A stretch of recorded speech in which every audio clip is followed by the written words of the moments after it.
राघव और सूरज दोनों अनाथ थे। वो दोनों एक ही अनाथ आश्रम से बाहर निकले थे। अब राघव एक कंपनी में मैनेजर था और सूरज उसी कंपनी में ट्रक चलाया करता था।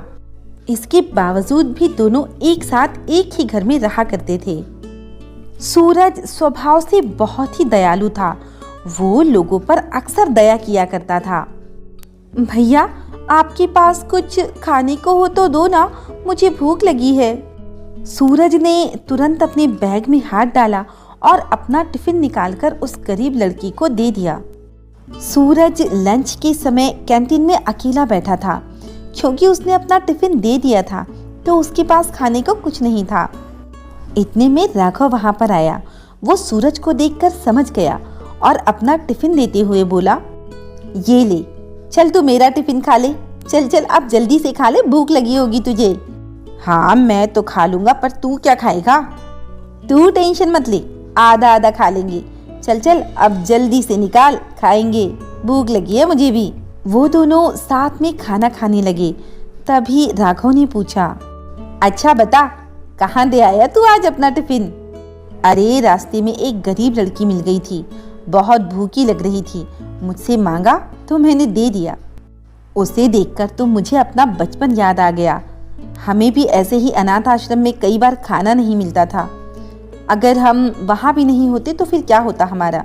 सूरज को गरीबों की मदद करने की आदत थी। कभी किसी को खाना खिला देता, कभी किसी को पैसे दे देता, तो कभी किसी को कपड़े। वो बेचारा अपने लिए कुछ खरीद ही नहीं पाता था।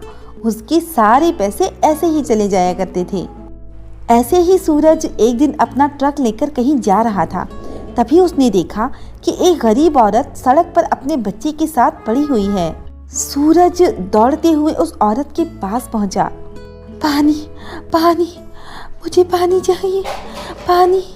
सूरज ने अपने बैग से बोतल निकाली और उस औरत को पानी पिलाया।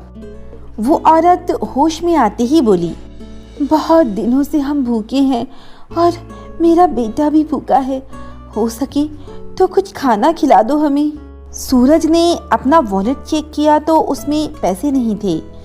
तो फिर वो बोला, तुम ऐसा करो, तुम यहीं रुको, मैं अभी आता हूँ। सूरज दौड़ते हुए राघव के पास पहुंचा। अरे राघव, मुझे कुछ पैसे उधार दे दे जल्दी से। अरे लेकिन हुआ क्या? सूरज ने राघव को उस गरीब औरत के बारे में सारी बातें बताई।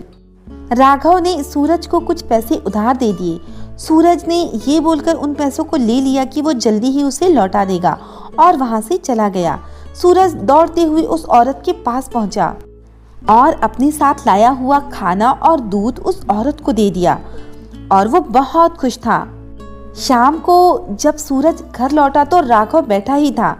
उसने सूरज को रोका और कहा, आ बैठ, मुझे तुझसे कुछ बात करनी है। तू अगर सारे पैसे ऐसे ही उड़ाता रहेगा तो तेरे लिए पैसे कैसे बचेंगे? अरे तू टेंशन क्यों लेता है, तू तो है ना। मजाक कर रहा था। अरे खाने के लिए खाना है, रहने के लिए छत है, भगवान ने सब तो दिया है, और तो और तेरे जैसा दोस्त भी तो है।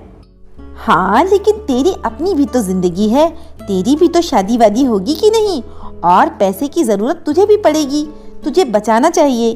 तू सब कुछ खर्चा कर देता है। वो सब जब होगा तब देख लेंगे, अभी तो नहीं है ना।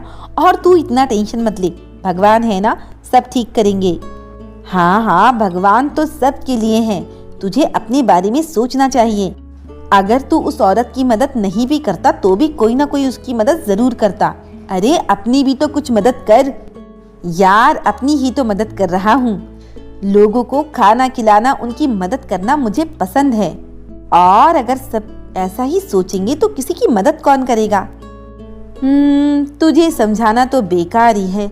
अच्छा चल, अब सो जाते हैं। अरे हाँ, कल तुझे मंदिर भी तो जाना है, पंडित जी ने तुझे बुलाया है, उनको कुछ काम है तुझसे।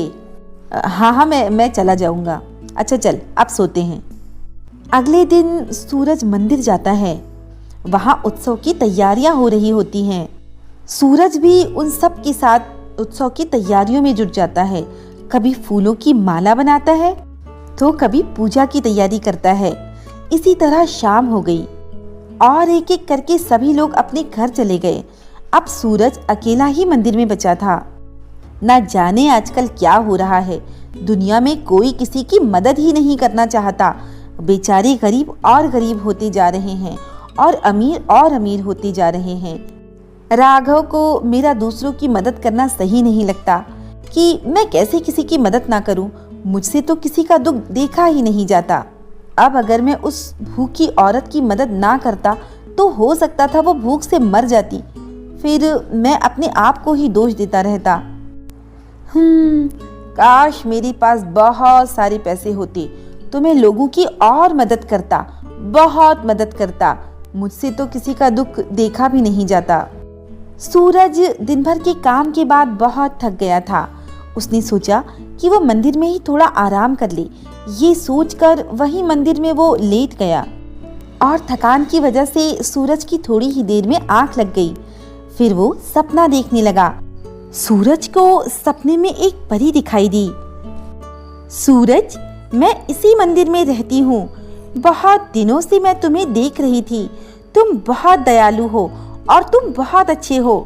तुम चाहते हो ना कि तुम लोगों की मदद कर सको, तो मैं इसमें तुम्हारी मदद करूंगी। ये लो, ये जादुई पर्स है सूरज। जब भी तुम इसमें हाथ डालोगे और किसी की मदद के लिए पैसे निकालना चाहोगे तो तुम उतने निकाल सकते हो जितने की तुम चाहो। लेकिन हाँ, तुम इन पैसों को सदैव दूसरों की भलाई के लिए ही यूज करना। परी के जाते ही सूरज की आंख खुल गई। आंख खुलते ही सूरज ने अपने आसपास देखा तो उसे वही जादुई बैग मिला जो परी ने उसे नींद में दिया था। सूरज ने जल्दी से वो पर्स उठा लिया। उसे खोलकर देखा तो उसमें बहुत सारे पैसे थे। अब सूरज बहुत खुश था। उसे उसकी समस्या का समाधान मिल चुका था। अब सूरज उस बैग को लेकर जहाँ भी जाता और किसी गरीब को देखता तो उसकी मदद करता। सूरज लोगों की बहुत मदद किया करता था और अब सूरज का दोस्त भी उससे बहुत खुश था। तो दोस्तों, कैसी लगी आपको हमारी कहानी? अगर पसंद आई हो तो लाइक, शेयर और सब्सक्राइब करना ना भूलें और ऐसी ही कहानियाँ देखने के लिए बने रहें हमारे चैनल पर हमारे साथ।